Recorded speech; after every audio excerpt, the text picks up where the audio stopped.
আসসালামু আলাইকুম। আজ ৬ মার্চ ২০২৬। মধ্যপ্রাচ্যের আকাশ এখন বারুদের গন্ধে ভারী। গত কয়েকদিনে ইরান এবং আমেরিকার মধ্যকার উত্তেজনা কেবল সামরিক সংঘাতের মধ্যে সীমাবদ্ধ নেই, এটি এখন একটি পূর্ণাঙ্গ যুদ্ধের রূপ নিয়েছে। কিন্তু এই যুদ্ধ কি কেবল দুটি দেশের? না। আজ আমি আপনাদের জানাবো আল জাজিরার বিশেষ প্রতিবেদন অনুযায়ী কিভাবে এই সংঘাত আপনার পকেটে এবং ঘরের খাবারে প্রভাব ফেলতে যাচ্ছে।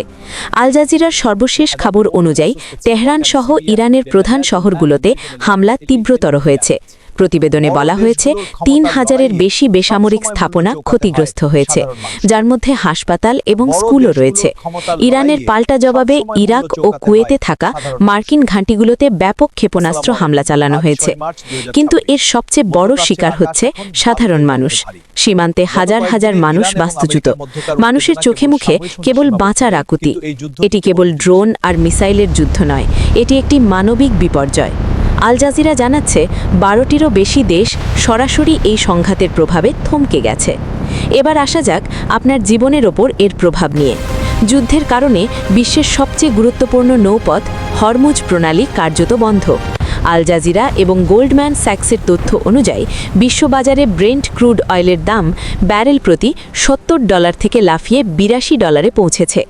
বিশ্লেষকরা আশঙ্কা করছেন, যদি এই সংঘাত আরও কয়েক সপ্তাহ স্থায়ী হয় তবে তেলের দাম ব্যারেল প্রতি $১০০ ছাড়িয়ে যেতে পারে। এর ফলাফল কি হবে? পরিবহন খরচ, বাস, ট্রাক এবং বিমানের ভাড়া অবিশ্বাস্যভাবে বেড়ে যাবে। জ্বালানির দাম বাড়লে বাজারে চাল, ডাল এবং নিত্য প্রয়োজনীয় পণ্যের দাম সাধারণ মানুষের নাগালের বাইরে চলে যাবে। আল জাজিরার প্রতিবেদন বলছে, এই যুদ্ধ বিশ্বব্যাপী মুদ্রাস্ফীতি 0.8% বাড়িয়ে দিতে পারে, যা প্রতিটি মধ্যবিত্ত পরিবারের জন্য একটি দুঃস্বপ্ন। বড় বড় দেশগুলোর ক্ষমতার লড়াইয়ে সবসময় মূল্য চোকাতে হয় সাধারণ মানুষকে। একদিকে বোমার আঘাত, অন্যদিকে তেলের দাম আর বাজারের আগুন, সব মিলিয়ে পৃথিবী এক অনিশ্চিত ভবিষ্যতের দিকে যাচ্ছে। আল জাজিরা তাদের সংবাদে স্পষ্ট করেছে যে যদি দ্রুত কোনো যুদ্ধবিরতি না আসে তবে এই অর্থনৈতিক মন্দা সামাল দেওয়া কঠিন হয়ে পড়বে। আমরা কি চাই না এই ধ্বংসলীলা বন্ধ হোক?